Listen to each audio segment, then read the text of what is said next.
Hello and welcome to biology Pathshala. Class 11th के topic cell को हम लोग डिस्कस कर रहे हैं। इसमें नेक्स्ट सेल ऑर्गेनेल जो हम लोग पढ़ने वाले हैं वो है हमारा राइबोसोम। राइबोसोम को हम लोगों ने बहुत जगह देखा है, चाहे प्रोकैरियोट्स में हो यूकैरियोट्स में हो, दोनों ही जगह हमने राइबोसोम को देखा है। सबसे पहले इसकी डिस्कवरी के बारे में देखेंगे, डेफिनेशन क्या है, मतलब राइबोसोम हम किसे बोलते हैं। उसके बाद हर एक टॉपिक को हम लोग देखेंगे राइबोसोम से रिलेटेड। सबसे पहले डिस्कवरी की अगर बात करते हैं तो सबसे पहले इसको आइसोलेट किया था, मींस साइटोप्लाज्म से सबसे पहले जिसने निकाला था वो कौन थे? क्लॉड। तो क्लॉड ने सबसे पहले इसको राइबोसोम से निकाला, मींस साइटोप्लाज्म से निकाला राइबोसोम को, और एक नाम दिया जिसको बोलते हैं माइक्रोसोम, क्योंकि इनका स्ट्रक्चर कैसा था? छोटा था। उसके बाद में इनका टर्म राइबोसोम टर्म किसने दिया? पैलाडे ने दिया, मींस पैलाडे ने टर्म दिया, क्लॉड ने इनको क्या किया था? निकाला था। रॉबिन्सन एंड ब्राउन दो साइंटिस्ट थे जिन्होंने इसको कहाँ देखा था? प्लांट सेल में देखा था। तो प्लांट सेल में किसने देखा? रॉबर्टसन एंड ब्राउन ने देखा। उसके बाद में किसने रिपोर्ट किया था, मतलब आइसोलेट किया था? तो सबसे पहले क्लॉड ने, और टर्म किसने दिया? पैलाडे ने। जॉर्ज पैलाडे पूरा नाम होता है इनका। डेफिनेशन की बात करें, एक साइटोप्लाज्म के अंदर प्रेजेंट एक ऐसा स्ट्रक्चर जो कैसा है? छोटा है, इलेक्ट्रॉन माइक्रोस्कोप से देखा जाने वाला है, जो आरएनए और प्रोटीन का बना हुआ होता है, मींस राइबोन्यूक्लियोप्रोटीन का बना हुआ होता है, जो या तो साइटोप्लाज्म में फ्री होगा या तो साइटोप्लाज्म में कैसा होगा? फ्री पड़ा हुआ होगा, या तो किससे जुड़ा हुआ होगा? रफ एंडोप्लाज्मिक रेटिकुलम से जुड़ा हुआ होता है। आपने देखा था जो न्यूक्लियर मेम्ब्रेन है, न्यूक्लियर मेम्ब्रेन से कुछ इस तरीके के स्ट्रक्चर से निकलते थे, और इनके ऊपर आप देखते थे यहाँ पर इस तरीके से प्रेजेंट होते हैं राइबोसोम। कहाँ पर? रफ एंडोप्लाज्मिक और ऐसे एंडोप्लाज्मिक रेटिकुलम को हमने क्या नाम दिया था? रफ एंडोप्लाज्मिक रेटिकुलम नाम दिया था। अब देखते हैं, अच्छा, राइबोसोम के ऊपर राइबोसोम एक प्रोसेस करता है, मींस प्रोटीन का फॉर्मेशन करता है, इसीलिए राइबोसोम को प्रोटीन सिंथेसिस की साइट बोला जाता है। तो हमने देखा राइबोसोम छोटे इलेक्ट्रॉन माइक्रोस्कोप से देखे जाने वाले राइबोन्यूक्लियोप्रोटीन से बने हुए या तो साइटोप्लाज्म में फ्री होंगे या तो रफ एंडोप्लाज्मिक रेटिकुलम से जुड़े हुए होते हैं। अब अकरेंस की बात करते हैं तो प्रोकैरियोट्स में तो ये साइटोप्लाज्म में फ्री होंगे, लेकिन यूकैरियोट में या तो फ्री होंगे या तो किससे जुड़े हुए होते हैं? रफ एंडोप्लाज्मिक रेटिकुलम से जुड़े हुए होते हैं। कुछ सेल ऑर्गेनेल्स के भी अंदर प्रेजेंट होते हैं, जैसे प्लास्टिड्स हो गया, माइटोकॉन्ड्रिया हो गया, ठीक, तो उनके सेल ऑर्गेनेल्स के अंदर भी ये प्रेजेंट होते हैं। मींस सेल के तो अंदर अंदर होंगे ही, लेकिन कुछ सेल ऑर्गेनेल्स के भी अंदर होते हैं, जैसे प्लास्टिड हो गया या माइटोकॉन्ड्रिया। उसके बाद नंबर की अगर हम बात करते हैं तो राइबोसोम्स के नंबर मींस कितने होंगे, ये डिपेंड करता है आरएनए कंटेंट कितना है सेल में। अगर सेल के अंदर आरएनए कंटेंट ज़्यादा है, कौन सा आरएनए? राइबोसोमल आरएनए अगर ज़्यादा है तो वहाँ पर राइबोसोम भी अपने आप ज़्यादा होते हैं। किन सेल्स में सबसे ज़्यादा होते हैं? प्लाज्मा सेल्स डिफेंस मैकेनिज्म के लिए, लिवर में, Nissl granules, nerve cells, cancer cells, इन सभी में क्या होते हैं? ज़्यादा राइबोसोम्स होते हैं। देखिए कैंसर सेल्स में कैसे?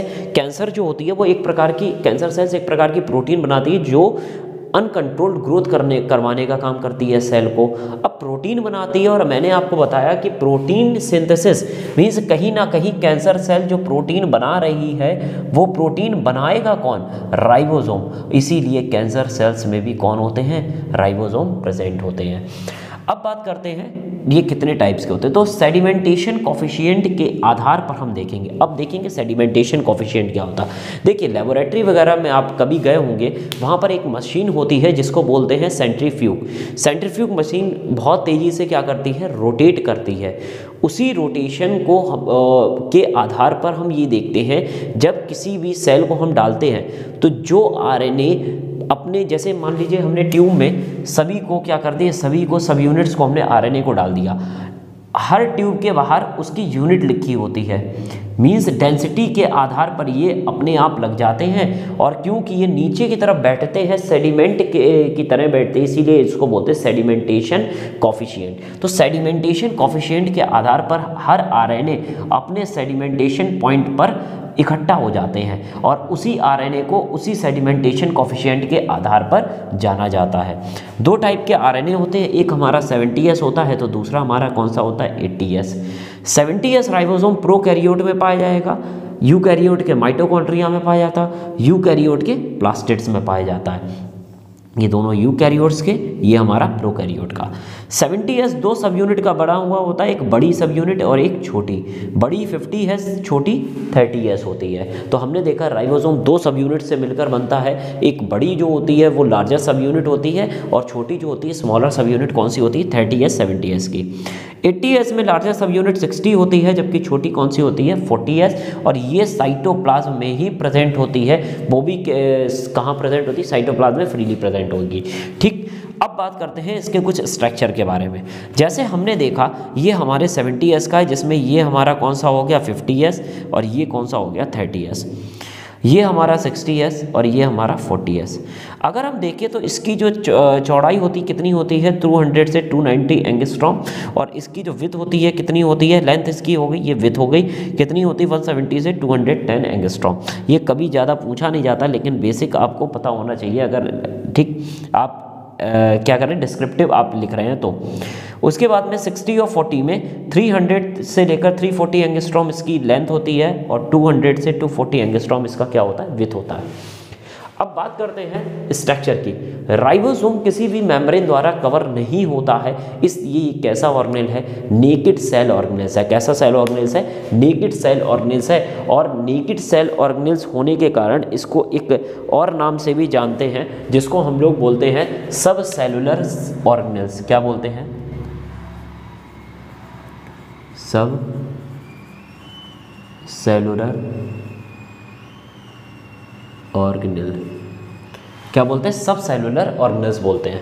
हमने देखा कि राइबोसोम जो है वो दो सब यूनिट से बना है, एक लार्ज है और एक हमारी कौन सी है, स्मॉल है। सबसे पहले हमने देखा एक लार्ज है, एक कैसी है, स्मॉल है।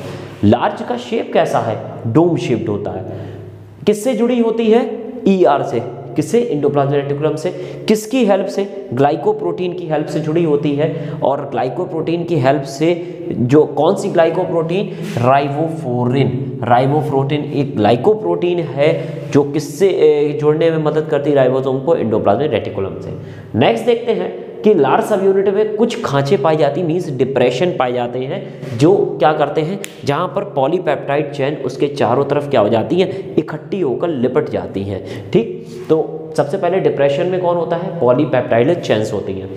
अब लार्ज सब यूनिट में बाइंडिंग साइट से क्वेश्चंस आता है कि लार्ज सब यूनिट में कौन कौन सी बाइंडिंग साइट होती हैं और किसके लिए होती हैं, और स्मॉल सब यूनिट में किसके लिए। हमने पहले तो ये देखा कि लार्ज सब यूनिट में जो बाइंडिंग साइट होती है वो tRNA के लिए होती है। देखिए RNA जो है, इसके बारे में आप लोग बायोमोलिक्यूल्स में पढ़ते हैं या फिर 12th में इसका डिस्क्रिप्टिव है। RNA 3 टाइप के होते हैं, messenger RNA, transfer RNA, ribosomal RNA। मैं आपको लिख दे रहा हूँ, messenger RNA, ribosomal RNA, and then आता है आपका ट्रांसफर RNA। मैसेंजर RNA को mRNA से रिप्रेजेंट करते हैं, राइबोसोमल RNA को rRNA से, यही जो है वो मेन राइबोसोम को बनाता है। ट्रांसफर RNA को बोलते हैं tRNA। tRNA को अगर जुड़ना है तो tRNA लार्ज सब यूनिट से जुड़ता है। क्यों, क्योंकि वहाँ पर दो जगह होती है, एक पेप्टाइडल साइट होती है और एक होती है ए साइट, मतलब अमीनो एसाइल साइट्स। ये दोनों किसको जोड़ने में मदद करती हैं, tRNA को जोड़ने में मदद करती हैं। पेप्टाइडल साइट पॉलीपेप्टाइड चेन को जोड़ने में मदद करेगी, और अमीनो एसाइल साइट tRNA, या दोनों ही। जब हम लोग प्रोटीन सिंथेसिस की प्रोसेस पढ़ते हैं तब यहाँ पर हम लोग इसके बारे में जानकारी लेते हैं। स्मॉल सब यूनिट जो होती है उसका शेप कैसा होता है, एलिप्सॉइडियल शेप होता है। अभी हम लोग शेप के बारे में डिस्कस करेंगे। जो किसकी तरह फिट होता है, ऐसा कैप फिट होता है। कहाँ पर, फ्लैट साइड। किसकी फ्लैट साइड, लार्ज सब यूनिट, मीन्स लार्ज सब यूनिट की फ्लैट साइड पर ये जो है वो यहाँ पर राइबोसोम अटैच्ड हो जाता आके है। अब बात करते हैं केमिकल कंपोजिशन। सबसे ज़्यादा क्वेश्चंस यहीं से बनते हैं, केमिकल कंपोजिशंस क्या होते हैं।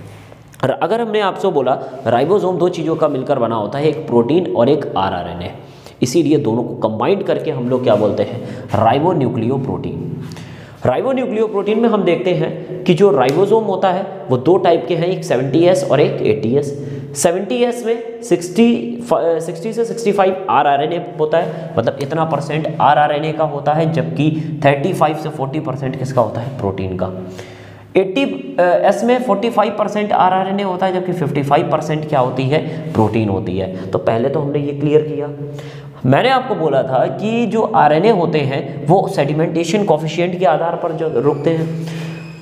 50s भी दो छोटी छोटी सब यूनिट से मिलकर बना, एक 25 और एक 5s। देखिए ये कोई वो नहीं है कि छोटे छोटे मॉलिक्यूल्स एडिशन हो रहा है, ये सेडिमेंटेशन कोफिशिएंट्स की बात हो रही है। दो टाइप के आरएनए हैं, एक का सेडिमेंटेशन कोफिशिएंट 25s है यूनिट और इसका 5s। जब ये दो सब यूनिट्स आपस में जुड़ जाती हैं तो एक बड़ी सब यूनिट बनती है जिसको हम लोग बोलते हैं 50s। 3s वाली जो सब यूनिट होती है, ये सब यूनिट जो होती है ये आगे चल के किसको बनाने का काम करती है, स्मॉलर सब यूनिट को बनाती है, किसके 70s के, जो कौन सी है 30s। 60s सब यूनिट 80s राइबोसोम की 28s 5s और 5.8s से बनती है, जबकि 40s किससे बनती है, 18s से बनती है। ये हम लोगों को जो केमिकल कंपोजिशन है इससे कई सारी क्वेश्चंस बनते हैं। अब नेक्स्ट देखते हैं एसोसिएशन। एसोसिएशन मतलब है दोनों सब यूनिट्स जो हैं वो कैसे जुड़ती हैं। लार्ज सब यूनिट जो होती है उसका शेप कुछ होता है, कुछ इस तरीके का शेप होता है।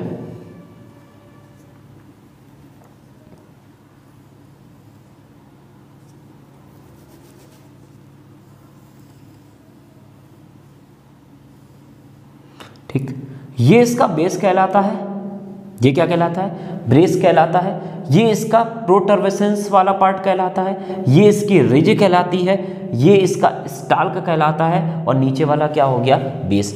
ये कुछ लार्ज सब यूनिट का डायग्राम होता है। ठीक, लार्ज सब यूनिट कुछ इसी तरीके से दिखती है। अगर हम देखें तो स्मॉलेस्ट सब यूनिट जो होती है वो कुछ इस प्रकार से दिखती है, उसमें 4 पार्ट होते हैं हमारे।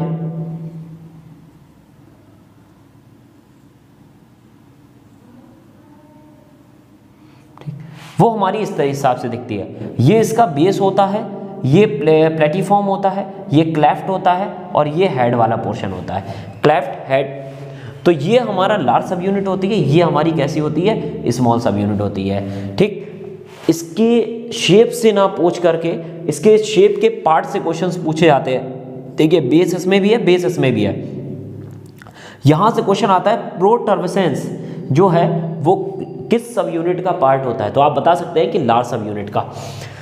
प्लेटिफॉर्म किस आरएनए के या राइबोसोम के यूनिट का पार्ट होता है, तो स्मॉलेस्ट यूनिट का पार्ट होता है। अब इंपॉर्टेंट क्वेश्चंस कुछ देखिए राइबोसोम से जो पूछे जाते हैं। राइबोसोम की यूनिट्स लार्ज और स्मॉल ये दोनों कब एसोसिएट होती हैं, कब डिसोसिएट होती, मीन्स अलग अलग हो जाती, कब जुड़ जाती। एसोसिएशन और डिसोसिएशन किस पर डिपेंड करता है, मैग्नीशियम आयन के कंसंट्रेशन पर डिपेंड करता है। देखिए मैग्नीशियम आयन का अगर कंसंट्रेशन 10 टू द पावर -2 है, कितना है 10 टू द पावर -2, अगर सेल के अंदर कंसंट्रेशन कितना है 10 टू द पावर -2 कंसंट्रेशन है किसका, मैग्नीशियम आयंस का। मोलर कंसंट्रेशन की बात हो रही है, जब मोलर कंसंट्रेशन इतना होता है किसका, मैग्नीशियम आयन का, तो एसोसिएशन होता है। कितने, सॉरी 10 टू पावर -3 तो क्या होता है, एसोसिएशन होता है। लेकिन अगर मोलर कंसंट्रेशन कम हो गया, -4 हो गया, तो क्या हो जाएगा, डिसोसिएशन। मींस यहाँ पर दोनों सब यूनिट्स लार्ज किससे जुड़ जाएगी, स्मॉल से जुड़ जाएगी, और यहाँ पर लार्ज अलग हो जाएगी किससे, स्मॉल से। लेकिन अगर मान लीजिए 70s डाइमर बनाना हो या 80s के डाइमर्स बनाने हो, आपस में जोड़ना हो, तो sedimentation coefficient molar concentration magnesium ion का कितना होता है, 10 टू द पावर -2। तो 10 टू द पावर -2 है तो डाइमर फॉर्मेशन होगा, एसोसिएशन है तो 10 टू पावर -3, डिसोसिएशन है तो 10 टू पावर -4। कंसंट्रेशन डिपेंड करता है एसोसिएशन और डिसोसिएशन पर। नेक्स्ट है पॉलीराइबोसोम्स। जब बहुत सारे राइबोसोम्स mRNA के ऊपर कुछ इस तरीके से, जैसे ये mRNA है, कई सारे राइबोसोम हैं, इस तरीके से जुड़ जाते हैं, तो इसको हम लोग क्या बोलते हैं, पॉलीराइबोसोम। और पॉलीराइबोसोम्स जो है इसके बारे में जिन साइंटिस्ट ने बताया था वो उनका नाम है रिच। साइंटिस्ट का नाम क्या है, रिच। और एसोसिएशन मीन्स लार्ज सब यूनिट और इसके स्ट्रक्चर के बारे में जिन्होंने जानकारी दी थी उनका नाम था लेक। तो लेक और रिच ये दो साइंटिस्ट थे जिन्होंने इनसे सबके बारे में जानकारी दी थी। अब बात करते हैं फंक्शंस के बारे में। तो फंक्शंस अगर हम देखें तो प्रोटीन सिंथेसिस इसका मेन फंक्शन होता है, किसका, राइबोसोम का प्रोटीन सिंथेसिस इसका सबसे मेन फंक्शन होता है, यही सबसे इंपॉर्टेंट है। तो इस वीडियो में हम लोगों ने राइबोसोम के बारे में डिस्कस किया था। नेक्स्ट वीडियो में हम लोग नेक्स्ट लेक्चर के बारे में डिस्कस करेंगे। Thank you very much.